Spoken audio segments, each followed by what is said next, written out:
Ito yung sa loob.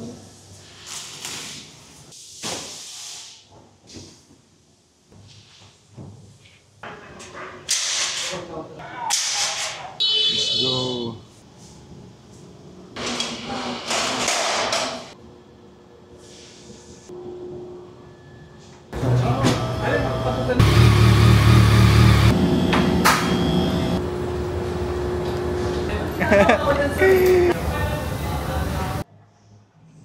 Let's go.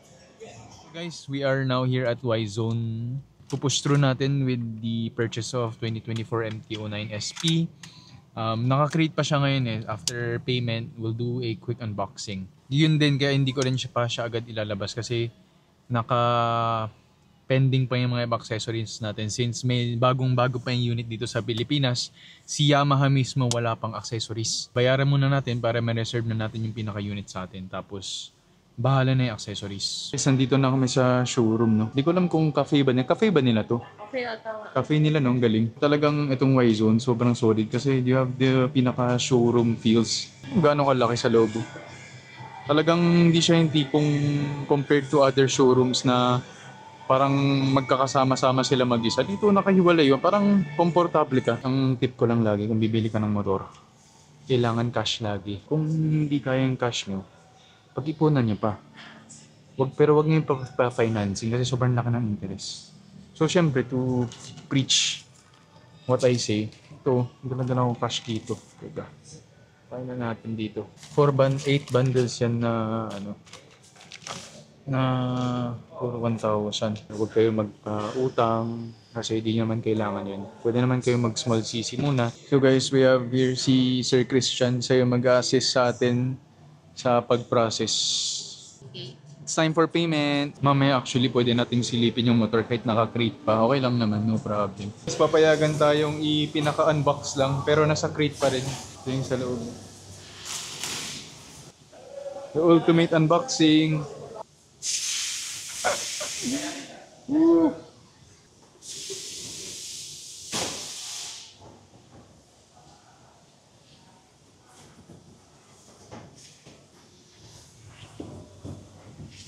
Amoy Japan.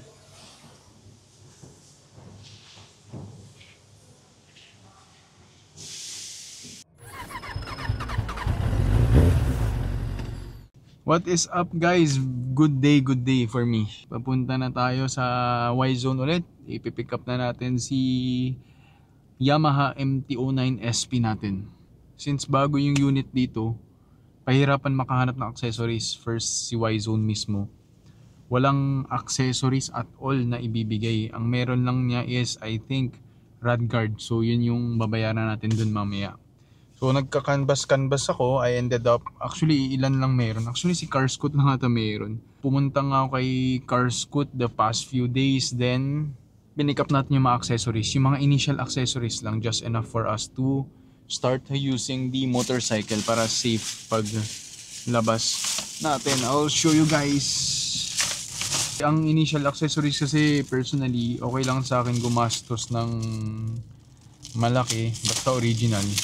Ang mahirap kasi kapag bumili ka lang sa Shopee, hindi siya durable eh. Yes, makakatipid ka nga, pero hindi siya durable. Magtipid ka na lang sa other things, pero wag lang yung initial na accessories. So initial natin is yung spool para sa paddock stand. So spool. Tapos we have the axle sliders. This is Evotech na axle sliders. Not available yung, hindi siya axle sliders, frame slider pala, sorry, frame slider yung kanina. Tapos yung axle slider not available pa as of right now, pero it's fine, hindi naman kailangan. Tapos lastly, GBR Racing na engine guard, engine cover. So ito yung mas mahal. And ang okay dito kasi since hindi naman nagbago yung engine niya, compatible to sa lumang models. So yung mga ito yung initial accessories, libre naman yung, actually hindi ko alam kung ina-allow ba talaga, pero kasi may kakilala tayo sa loob ng Y-Zone, especially yung chief technician. So piniyagan na mag-install ng mga initial safety na accessories for free kasi basta original daw. Kasi ang hirap nga kung fake to si papa install mo sa kanya. Mahirap din, baka masira pa. So later on, pagpunta natin doon, it will be a little hectic. Kaya sinisimulan ko na ngayon habang medyo chill pa. Yun, let's go, let's go.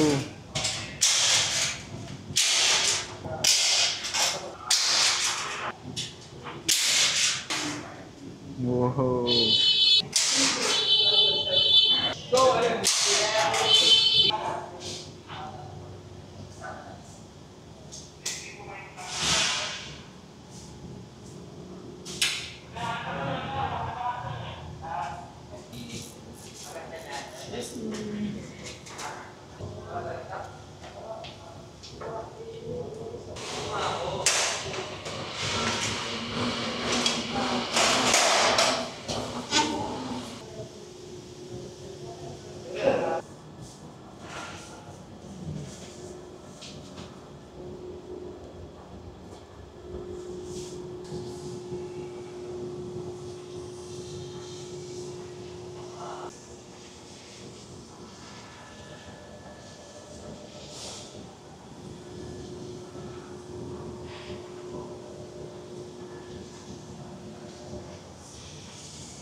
Sir, hindi ko muna sitara kasi pinakita ko.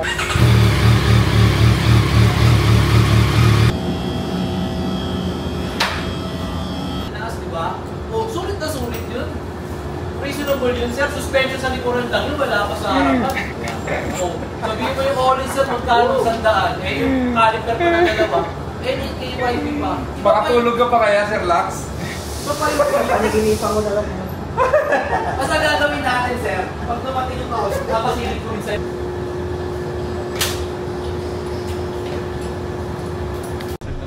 Original at least. Ito lang, na nasa iyo. Ito yung ating ma-activate na. Single press. Nakailaw siya. Kailangan mo siyang i-turn. Kasi pag nawala na yung ilaw na yan, hindi mo na ito ma-pin. So activate mo lang, lagay mo lang siya sa on. Ang pinaka-additional features niya, sir, na magagamit mo kasi yung Y-Connect, Yamaha Connect natin. Just in case meron siyang message saka call notification. Pero magdidepende pa rin, sir, kasi merong phone, depende sa operating system. So yung cruise control mo, sir, makakama mo lang siya, kailangan yung speed 50 above. And then kailangan nasa turn gear ka. Okay. Kung gusto mo i-increase yung speed, pwede mo itong pinutin. Plus 2. Pwede mo siyang i-hold. Okay, pero pwede kasi mag plus 5 or 10 yung increments niya. Pag single press, laging kulang. And then yung cancellation naman ng cruise control, once na mag-clutch ka ulit. Throttle back. Yan. So preno. Ang kunyari naman uphill, so siyempre magbabago yung speed. Pag bumaba, mag-automatic. Ganun din pag nagpreno ka. Okay. May time naman na meron kami, yan. Binababa mo siya. Kung gusto mo i-increase yung speed mo, pwede naman, bigay mo lang. Once na binitawan mo kung ano yung cruising speed mo, babalik lang siya ulit. Pag stop touch, 3 seconds, magka-cancel yung inyong signal. Pero pag nilong press mo yun, sir, or yung hard press, okay, either 15 seconds, pero kailangan may travel ka ng 150 meters bago siya mag-cancel. So baka magkakakat, dapat wala ng cancellation button. So click mo lang ito ng konti para mag-cancel. Code setting siya, mga ito mo lang. Para sa sports, custom, 5 modes yan. Pero ang ginagamit natin yung sport, rain, saka street. Okay. Yung custom 1 and 2, yun lang yung pwede mong baguhin yung mga power niya. Okay, so paano? Pupunta ka lang dito sa application, hanapin mo yung settings, and then vehicle function. Hanapin mo yung YRC, and then modes. So ito na yan. So, example na lang natin yung sports card. Kung makikita mo, lahat ng settings niya is 1. Galit So, yan. So, aggressive. Okay. Wag muna. Sports pala. One. And then street, naka-set up siya ng 2. Dito. Or rainbow. So, yung settings naman niya, pinaka sensitive. Okay. So once kasi nagkaroon ng wheel slippage or uncontrolled speed sa mga both front and rear, kahit naka-open throttle ka pa yan, momentarily mawawala yung power para lang maging synchronized. I see. Pero hindi ibig sabihin na sir, ma-avoid na yung collision or slide. Isa lang siyang intervention para lang ma-adapt. I see. Pero hindi sila tulong para hindi ka magkaroon or mag-cause na accident. Pwede mong baguhin yung mga power. Damn. So sa power kasi sir, ako yung check mo lang siya, yung 1, 2, and 3, yun yung timpla or yung response ng ating engine.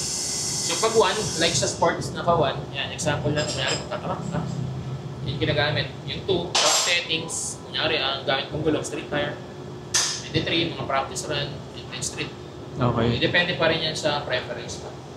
So sa custom 1 and 2, yan lang yung pwede mong baguhin. Pero pag sport, street, tsaka rain, naka-preset na talaga yan, hindi mo na siya okay.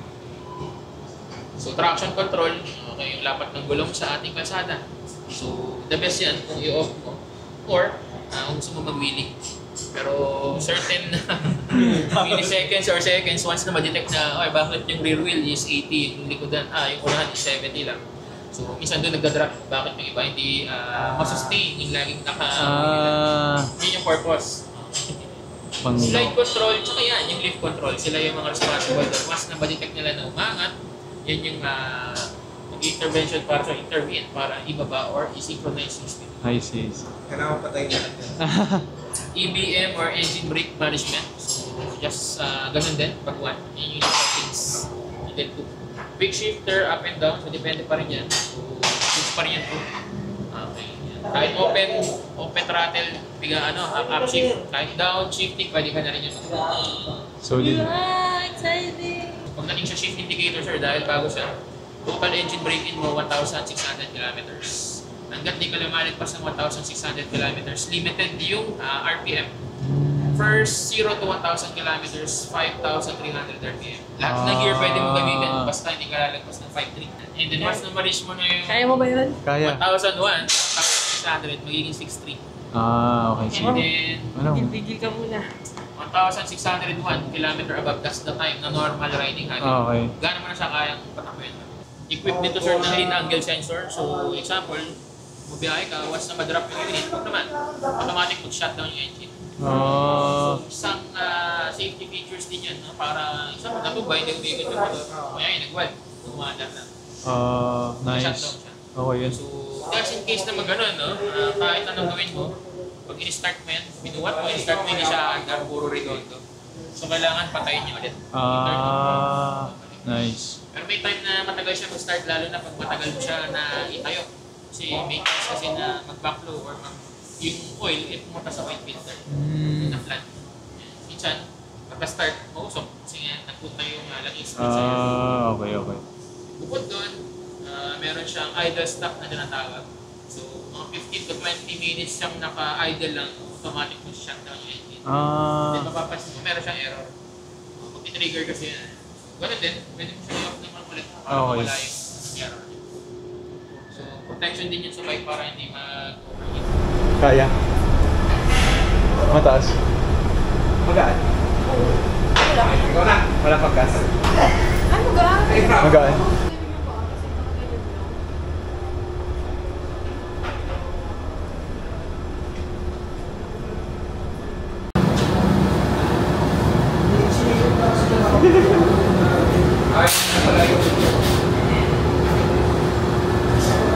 Diba sabi mo para mas maingay? Wala na